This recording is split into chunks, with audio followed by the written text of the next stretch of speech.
Bismillahirrahmanirrahim. Assalamualaikum warahmatullahi wabarakatuh. Innal hamdalillah nahmaduhu wa nasta'inuhu wa nastaghfiruh wa na'udzu billahi min syururi anfusina wa min sayyiati a'malina. May yahdihillahu fala mudhillalah wa may yudlilhu fala hadiyalah. Asyhadu an la ilaha illallah wahdahu la syarikalah wa asyhadu anna Muhammadan abduhu wa rasuluh alladzi la nabiyya ba'da amma ba'du. Untuk materi pembelajaran pendidikan Pancasila dan kewarganegaraan kelas 10 aliyah atau kelas 1 mualimin. Kemarin kalian telah mengikuti PTS Ganjil yang terdiri dari 10 soal. Nah, untuk kesempatan kali ini Ustadz akan mengulas terkait dengan pertanyaan yang 10 ini beserta jawabannya yang ada di buku PDF yang telah Ustadz berikan dan telah Ustadz terangkan baik melalui video maupun melalui voice note. Hanya bab 1 saja. Baik, kita langsung saja. Untuk pertanyaan pertama di PTS Ganjil kemarin adalah jelaskan perbedaan ajaran pemisahan negara dari John Locke dan Montesquieu. Nah, ini jawabannya ada pada bab 1 halaman 4. Nah, di sini ya. Di sini disebutkan pendapat yang dikemukakan oleh Montesquieu merupakan penyempurnaan dari pendapatnya John Locke. Kekuasaan federatif oleh Montesquieu dimasukkan ke dalam kekuasaan eksekutif. Fungsi mengadili dijadikan kekuasaan yang berdiri sendiri.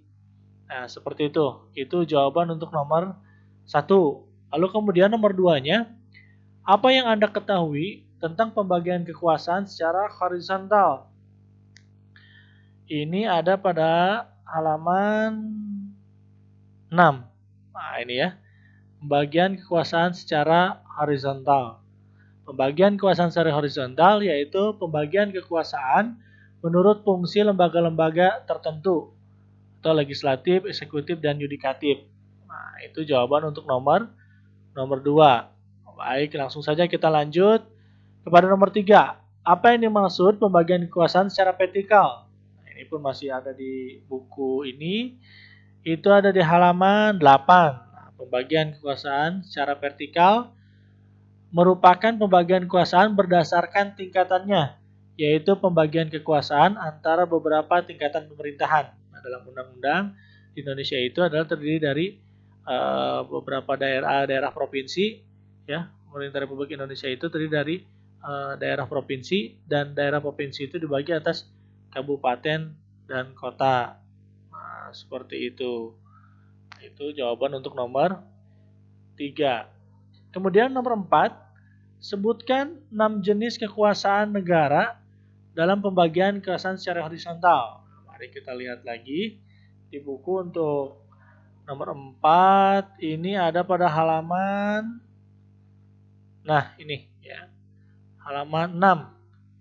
Pembagian kekuasaan secara horizontal menjadi 6 kekuasaan negara, yaitu kekuasaan konstitutif, kekuasaan eksekutif, kekuasaan legislatif, kekuasaan yudikatif, kekuasaan eksaminatif, kekuasaan moneter. Nah, itu jawaban untuk pertanyaan nomor 4. Kemudian pertanyaan nomor 5. Jelaskan yang dimaksud dengan kekuasaan konstitutif.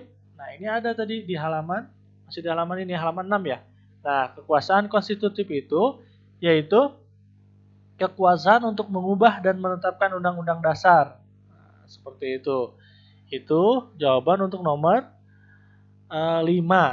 Kemudian nomor 6-nya apa yang dimaksud kekuasaan eksaminatif. Nah, ini juga masih ada di sini. Eksaminatif itu nomor 5. Kekuasaan eksaminatif yaitu kekuasaan yang berhubungan dengan penyelenggaraan pemeriksaan atas pengelolaan dan tanggung jawab tentang keuangan negara. Itu adalah jawaban nomor 6. Langsung saja kita lanjut ke pertanyaan nomor 7. Jelaskan fungsi dari Kementerian Negara Republik Indonesia. Nomor 7 ini kita lihat jawabannya ada pada halaman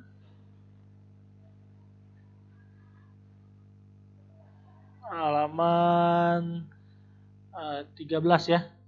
Nomor 13. Kementerian Negara Republik Indonesia mempunyai tugas menyelenggarakan urusan tertentu atau terkait dengan pertanyaan tadi, fungsi dari Kementerian Negara Republik Indonesia, kementerian itu adalah tugasnya untuk membantu presiden dalam menyelenggarakan urusan tertentu dalam pemerintahan di bawahnya dan bertanggung jawab kepada presiden dalam menyelenggarakan pemerintahan negara, atau jawabannya boleh yang lain, yaitu karena memang berdasarkan undang-undang presiden ini dibantu oleh menteri negara. Jadi tugas kementerian itu adalah membantu presiden dalam menyelenggarakan urusan, dalam membidangi urusan tertentu dari dalam pemerintahan. Nah, seperti itu. Baik, lanjut kita ke pertanyaan nomor 8. Sebutkan nama lembaga pemerintahan non-kementerian yang kamu ketahui. Nah, untuk nomor 8 ini masih ada di buku halaman mana nih ya? Halaman, nah ini halaman 20. Ya. Berikut ini daftar lembaga pemerintahan non-kementerian yang ada di Indonesia. Nah, ini ada banyak.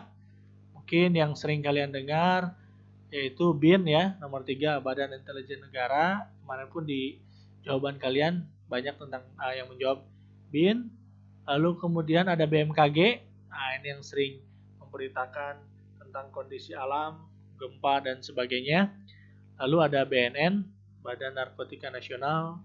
Ini yang sering muncul juga di televisi ya, terkait dengan narkoba ataupun penyalahgunaan obat-obat terlarang. Kemudian ada juga BNPT, Badan Nasional Penanggulangan Terorisme dan lain sebagainya, ada BPOM. Seperti itu.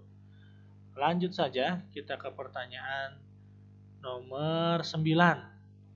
Nomor 9, sebutkan nilai-nilai Pancasila kedua dalam penyelenggaraan pemerintahan negara. Nilai Pancasila sila kedua dalam penyelenggaraan pemerintahan negara. Ini ada di halaman ini nomor 26. Halaman 26, nilai sila kemanusiaan yang adil dan beradab. Nah, seperti ini ya. Ini di halaman 26. Begitupun dengan nomor 10, sebutkan nilai Pancasila sila keempat dalam penyelenggaraan pemerintahan negara. Itu pun silahkan dilihat di halaman 26. Seperti itu ya. Nilainya seperti itu. Baik, itu ulasan singkat dan sesuai jawabannya dengan pertanyaan yang Ustadz berikan. Dan seperti yang Ustadz janjikan bahwa pertanyaan ataupun soal PTS ganjil yang Ustadz buat itu berdasarkan dari buku PKN yang sudah Ustadz berikan dalam bentuk PDF di hanya bab 1 saja, karena kita baru membahas tentang bab 1, itu nilai-nilai Pancasila dalam kerangka praktik penyelenggaraan pemerintahan negara. Baik, demikian saja yang Ustadz sampaikan pada kesempatan kali ini, karena pesan dari rapat evaluasi pun bahwa mudir ataupun kepala desa menginginkan untuk pertemuan selanjutnya adalah mengulas tentang pertanyaan atau soal yang sudah diselenggarakan di PTS dan sudah kalian kerjakan. Nah, itu jawaban-jawabannya. Adapun jawaban dari kalian yang sudah Ustadz periksa, memang sekitar 75% itu jawabannya sesuai gitu ya, dengan yang ada di buku atau yang Ustadz telah tentukan. Baik, demikian saja yang bisa Ustadz sampaikan. Mohon maaf atas segala kekurangan, kesalahan, atau ketidaknyamanan atau ketidakjelasan informasi yang Ustadz berikan dalam media pembelajaran kali ini. Allahumma arnil haqqa haqqa warzuqna tiba'ah wa nil batila batila warzuqna istinabah. Aqulu qouli hadza wa astaghfirullah li wa lakum. Rabbana atina fid dunya hasanah wa fil akhirati hasanah wa qina adzabannar. Assalamualaikum warahmatullahi wabarakatuh.